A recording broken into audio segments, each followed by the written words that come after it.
Hello नमस्कार दोस्तों। मैं आपका अपना दोस्त विक्रम राजपूत आपका अपने यूट्यूब चैनल विक्रम राज रेलवे में स्वागत करता हूं।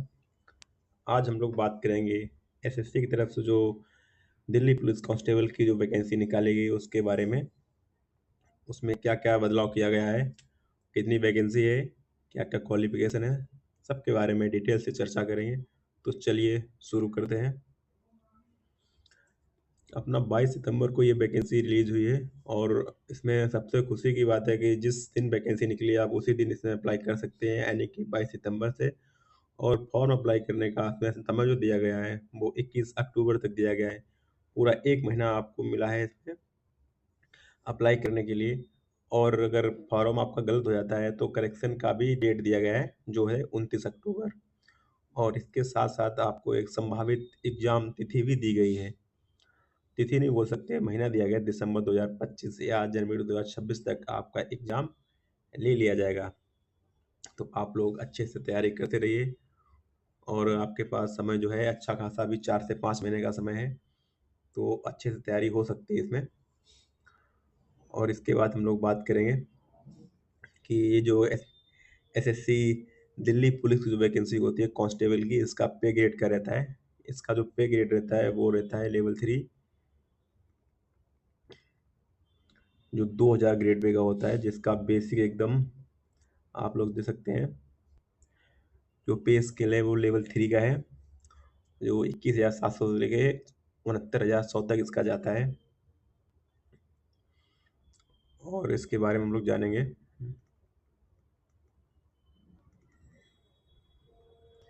कि जो वैकेंसी दी है उसका डिवाइडेशन किस तरह से किया गया है। जो कांस्टेबल में मेल की जो है वैकेंसी, वो टोटल दी है 4,408। एंड जो मेल में है constable ex serviceman and others में 285 है। और इसमें एक जो नया वैकेंसी किया गया है कांस्टेबल मेल में कमांडो का, वो 376 कुछ है। और वही बात करें फीमेल को, इसमें कितनी जगह मिली है, तो 2,496 पोस्ट के लिए फीमेल की इसमें पद हैं। तो कुल मिला के आपको ये 7,565 वैकेंसी देखने को मिलती है। एक अपने आप में बड़ा नंबर है वैकेंसी का। तो अगर आप अच्छे से तैयारी करते हैं, सिलेक्शन लेना कोई बड़ी बात नहीं है, मिल जाएगा आपको। इसके बाद हम लोग चलते हैं, देखते हैं कि इसमें एज लिमिट क्या रहने वाला है। इसमें जो एज लिमिट है वही रहेगा 18 से 25 साल। और कैटेगरी के हिसाब से अलग अलग सबको एज में छूट भी मिलेगी।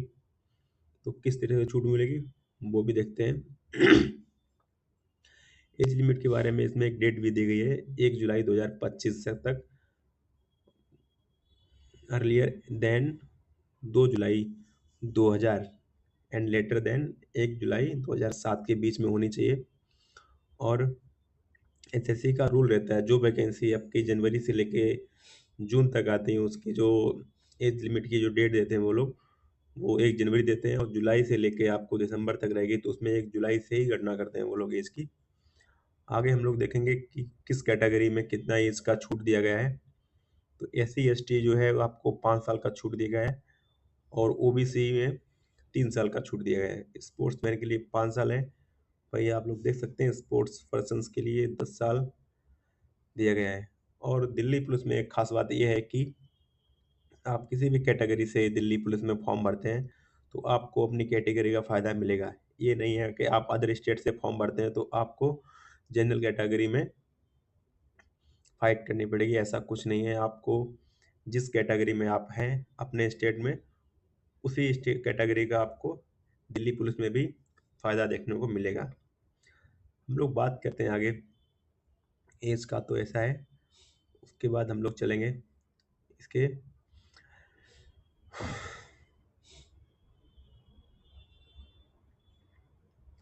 क्वालिफिकेशन के बारे में।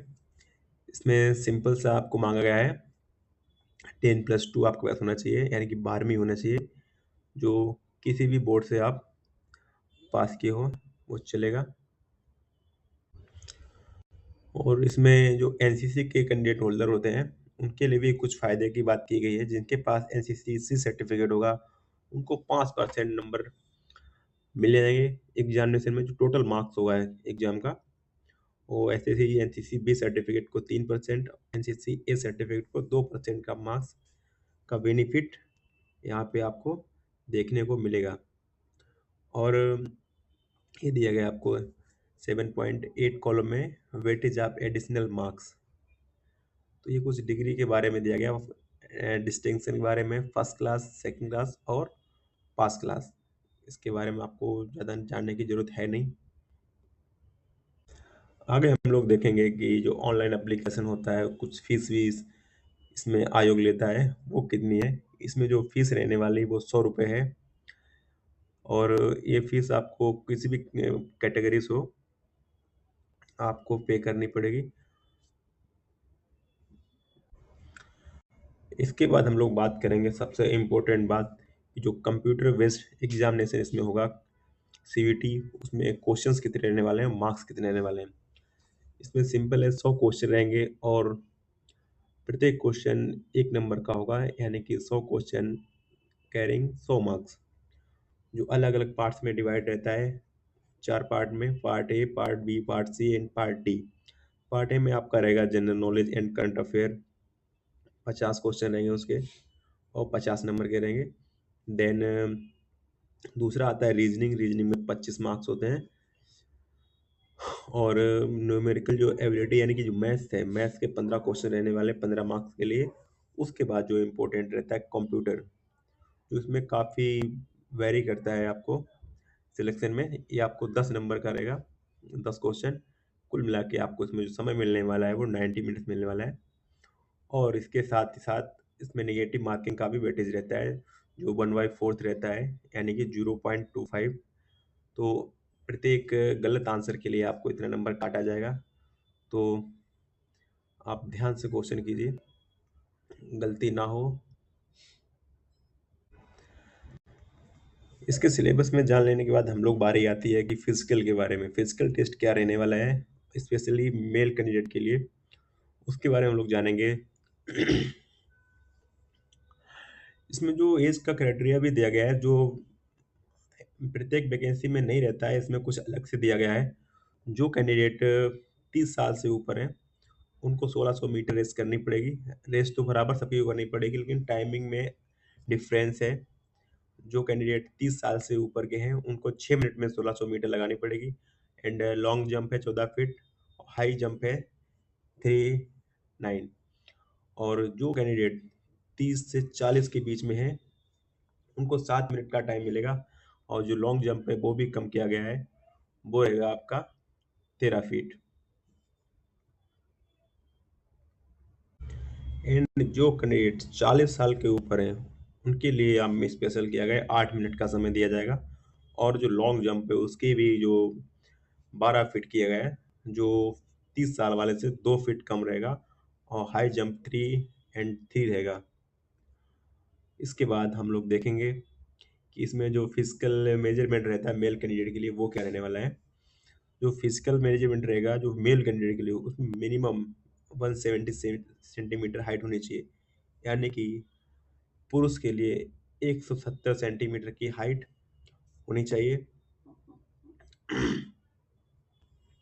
और अलग अलग जगहों के लिए, स्थान के लिए इसमें 5 सेंटीमीटर की छूट भी दी गई है, जैसे हिल एरियाज के जो कैंडिडेट्स हैं उनके लिए इसमें छूट भी दी गई है।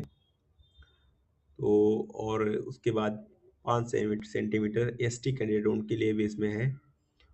और इसमें आप देखेंगे कि 5 centimetre in case of sons of serving retired और deceased Delhi police personnel multi tasking staff of Delhi police, उनके लिए भी प्रावधान किया गया। 5 सेंटीमीटर छूट है। जो रिटायर्ड है दिल्ली पुलिस में है, मल्टी टास्किंग यानी एमटीज में सेवाएं अपनी दे रहे हैं, उनके लिए भी छूट है, उनके बेटों के लिए। नेक्स्ट आता है चेस्ट। चेस्ट की कितने रहने वाले इसमें है। चेस्ट का जो मेजरमेंट है वो 81 सेंटीमीटर रहने वाला है। एंड 4 सेंटीमीटर आपको एक्सपेंशन यानी फुला के लिए मतलब उनको चाहिए रहेगा। और भाई इसमें भी रिलैक्सेशन रहता है आगे, जैसा कि हाइट मेरा 5 सेंटीमीटर का। आगे हम लोग देखेंगे physical endurance test for female candidates, यानी कि जो महिलाओं के लिए जो फिजिकल मेजरमेंट रहने वाला है वो क्या है। जो महिलाएं 30 साल अप टू 30 ईयर्स हैं उनके लिए 8 मिनट्स का टाइम दिया गया है, 8 मिनट का। और जो लॉन्ग जंप रहने वाली है वो 10 फीट की रहने वाली है। हाई जंप की जो है हाइट वो 3 सेंटीमीटर रहेगी।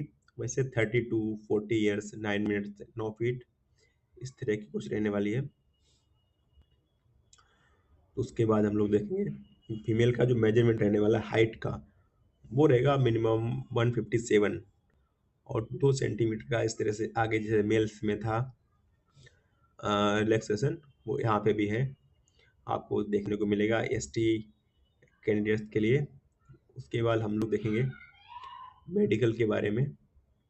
जो मेडिकल रहता है सिंपल रहता है, जहाँ हार्ड नहीं रहता है, तो आप लोग उसके हिसाब से देख लीजिए।